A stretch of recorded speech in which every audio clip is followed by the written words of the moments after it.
Welcome back viewers. चलते हैं programme की तरफ। जी इमरान साहब, बताइए इंग्लैंड के इंटरेस्टिंग फैक्ट्स के बारे में। जी, इंग्लैंड के बहुत सारे इंटरेस्टिंग फैक्ट्स हैं, लेकिन कुछ का मैं जिक्र करना चाहूँगा क्योंकि प्रोग्राम में वक्त की कमी के बायस हम सारी चीज़ें डिटेल में नहीं बता सकते। वरना मैं समझता हूँ कि बरतानिया पे हम तकरीबन 4-5 एपिसोड कर सकते हैं आराम से। बहुत लंबा और बहुत लेंदी जी टॉपिक बिल्कुल, है। इतनी तारीख है 100 साल की, उसके बारे में भी हम बात कर सकते हैं। लेकिन अभी हम थोड़ा सा मुख्तसर ही बात करेंगे। तो जो हकाइक़ हैं दिलचस्प, सबसे बड़ी चीज़ ये कि इंग्लैंड जो है बरतानिया का सबसे ज़्यादा आबादी वाला मुल्क है, पहली बात। दूसरी बात यह कि इसकी सरहद जो है मगरिब में वेल्स और शुमाल में स्कॉटलैंड से मिलती है। 2011 में इंग्लैंड की आबादी 53 मिलियन के लगभग थी, यानी 53 मिलियन। तो आप इससे अंदाज़ा लगा सकती हैं कि ये तकरीबन 2010-2011 के फिगर्स हैं। अब तो फिगर्स और ज़्यादा हो गई होंगी, हम काफ़ी पुरानी बात मैं आपको बता रहा हूँ। अच्छा, मैंने जैसे जिक्र किया कि इंग्लैंड, बार बार मैं इस चीज़ को रिपीट इसलिए करता हूँ कि लंदन जो है वो इंग्लैंड का दिल है, तो इसलिए बार बार मैं इंग्लैंड का नाम लेकर आता हूँ। और इंग्लैंड यानी लंदन के बगैर कुछ भी नहीं, तो दारुल हुकूमत लंदन है। इंग्लैंड में बहुत से छोटे बड़े जजीरे शामिल हैं, जजीरों पे मबनी भी है ये, इसीलिए काफ़ी बड़ा रकबा इसका समझा जाता है। और ये है कि 2,42,900 किलोमीटर के रकबे के साथ बरतानिया स्पेन के साइज से निसफ़ी अमरीकी रियासत और रेगॉन से तकरीबन कदरे छोटा नहीं है। यानी आप ये अंदाज़ा लगा सकती हैं कि 242,900 किलोमीटर, ये बहुत बड़ा रकबा है। और बरतानिया की मजमूई आबादी जो है वो 66.8 मिलियन है अफराद पे मुश्तमिल है। ये आपको मैं फिगर्स बता रहा हूँ 2020 की। और इसके अलावा ये कि यहाँ पे बोलने वाली जो ज़ुबान है, वैसे तो मेट्रोपॉलिटन है, बहुत से लोग जो हैं वहाँ पे अलग अलग ज़ुबानें बोलते हैं, लेकिन ये इनकी ज़ुबान है जो पूरी दुनिया में चलती है, और वो है इंग्लिश। यही सवाल मैंने आपसे करना था, इंग्लैंड में कौन सी ज़ुबान बोली जाती है? जी बिल्कुल, ये वो ज़ुबान है जिसको हम अपनी उर्दू ज़ुबान में कहते हैं फ़िरंगी ज़ुबान, इंग्लिश। और ये वो ज़ुबान है जिसको सीखने के लिए हर आदमी तगोदो में लगा होता है। मुश्किल भी होती है बहुत से लोगों के लिए। इंटरनेशनल लैंग्वेज है, हर जगह ये चलती है। और इस ज़ुबान को पे अगर आपको उबूर हासिल है तो दुनिया में कहीं भी जो है आप मुश्किल में नहीं आएंगे और आपके लिए काफ़ी आसानियाँ रहेंगी। अच्छा, बरतानिया के बारे में क्या अच्छा है? बरतानिया के बारे में तो बहुत सी अच्छी बातें हैं, बहुत सारी।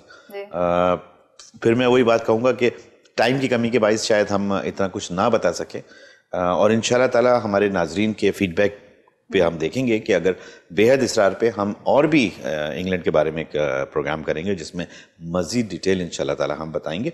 वैसे बरतानिया के बारे में ये कि यहाँ पे तकरीबन यूनेस्को के 30 आलमी विरसे वाले मुकामात हैं, तकरीबन 15 कौमी पार्क्स हैं इनके, और हैरत अंगेज साहिल समंदर है, इतना खूबसूरत साहिल समंदर है। आप मूवीज़ में देखती होंगी, आप हमारे नाजरीन जो हैं वो नेट पे इसको देख सकते हैं। अच्छा, इसके अंदर जो है वो सरमी दही इलाके भी हैं, और समंदर के किनारे जो है वो शहर आबाद है। यानी इतनी ज़्यादा इंटरेस्टिंग चीज़ें हैं कि मैं बताते बताते थक जाऊँगा। जी, प्रोग्राम ख़त्म हो जाएगा, वो चीज़ें खत्म बिल्कुल, खूबसूरत बागात हैं, नेचुरल ब्यूटी। वही मैं बात कहूँगा जो मैं अपने कई प्रोग्राम्स में कहता हूँ डिफरेंट कंट्रीज़ के लिए, कि कुदरती मुकामात तो हैं ही, लेकिन उसके साथ जो सिटीज़ हैं वो इतनी खूबसूरत बनी हुई हैं।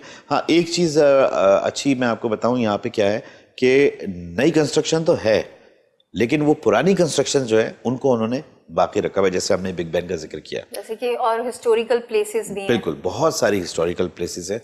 जैसे कि अभी हमने बात की थी कि 1092 यानी 1092 ईयर्स ओल्ड है, तो आप अंदाज़ा कर सकती हैं कि जो 1000 साल पुराना मुल्क है उसमें कितने ऐसे मुकामात होंगे जो देखने के लायक होंगे। टूरिस्ट के लिए अट्रैक्शन वही मुकामात है। वहाँ पे मुख्तलिफ, आप ये समझिए कि कौमियत के लोग होते हैं, रह रहे हैं, और उन्हीं का कल्चर एडॉप्ट कर रहे हैं। बहुत से लोग हैं जो अपना कल्चर वहाँ पे रखने की कोशिश करते हैं, लेकिन एडॉप्ट करते हैं। इमरान साहब, इंग्लैंड की करेंसी के बारे में हमें बताएं।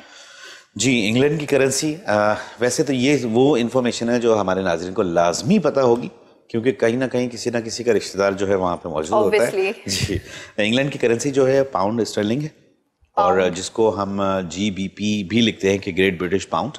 और इसका कन्वर्जन भी मैं आपको बताता चलूँ कि मुझे पता है 100%, इसके बाद आपका सवाल ये होगा कि इसकी कन्वर्जन हमें बताइए।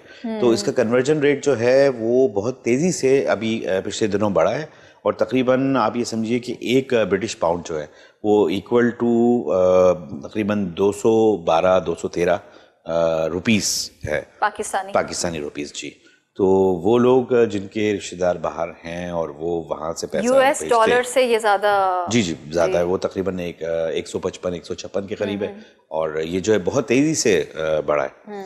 और इसकी करेंसी जो है, इसकी फ्लक्चुएशन पहले नहीं होती थी, लेकिन अब ये नहीं है कि इसकी करेंसी नीचे जा रही है, इसकी करेंसी बढ़ रही है तेजी से। अच्छा, अब मेरा नेक्स्ट क्वेश्चन ये है कि क्या UK में रहना महंगा है? जी, बड़ा अच्छा आपने सवाल किया, क्योंकि ये मैं भी यही सोच रहा था कि ये ना आप कहें कि मेरे सारे सवाल जो हैं वो आप खुद ही पूछ रहे हैं और फिर जवाब भी दे रहे हैं। UK में रहना कदरे, अगर आप कंपेयर करती हैं मुख्तलिफ कंट्रीज से या सिटीज़ से, तो जो इंटरनेशनल सिटीज़ हैं कदरे महंगा है, क्योंकि वहाँ पे रहन सहन का जो है वो या फिर ये कह लीजिए कि वहाँ पे अकोमोडेशन भी महंगी है। मेन लंदन की मैं आपसे बात कर रहा हूँ। होता क्या है कि जब लंदन में आप रह रहे हैं तो एक्सपेंस आपके बढ़ जाते हैं, तो लोग क्या करते हैं कि लंदन से थोड़ा सा आगे जो इर्द गिर्द के इलाका है वहाँ पे रहते हैं, वो भी बहुत खूबसूरत इलाका है। और पाकिस्तानियों की कितनी मेजॉरिटी है लंदन में? पाकिस्तानियों की बहुत तादाद है लंदन में। पाकिस्तानियों की मेजॉरिटी ज़्यादा है? जी हाँ, पाकिस्तानियों की मेजॉरिटी ज़्यादा है, और हमारे पाकिस्तानी माशाल्लाह वहाँ पे बहुत सारे हैं। उसके अलावा डिफरेंट नेशनलिटीज़ के लोग वहाँ पे हैं। जैसे कि मैंने आपसे एक वर्ड यूज़ किया, इंटरनेशनल सिटी, तो और ये वो जगह है जहाँ पे लोग पढ़ने के लिए जाते हैं, प्रेफर करते हैं कि हम इंग्लैंड जाएं पढ़ने के लिए। और वहाँ की तालीम, उसका स्टैंडर्ड, जैसे मैंने आपसे जिक्र किया कैम्ब्रिज का और ऑक्सफोर्ड का, और उसके बाद आप पढ़ के अगर अपने मुल्क में वापस आते हैं तो आप की कदर जो है वो बहुत ज़्यादा होती है। लेकिन फिर भी मैं ये कहूँगा कि ऐसे भी लोग हैं जो हमारे मुल्क में तालीम हासिल की और आज कामयाब तरीन लोग हैं। तो अच्छा, ये जो महंगे का आपने कहा है, इसका एक एवरेज मैं बता दूं कि बरतानिया में रहने वाले एक तालिब इल्म की हैसियत से औसतन जो है हफ्ते का बजट यानी किराया तकरीबन 241 ब्रिटिश पाउंड, जो कि तकरीबन आपका बनता है 317-318 अमेरिकन डॉलर। इमरान साहब, ब्रेक का टाइम हो गया। व्यूवर्स, अब चलते हैं छोटे से ब्रेक की तरफ।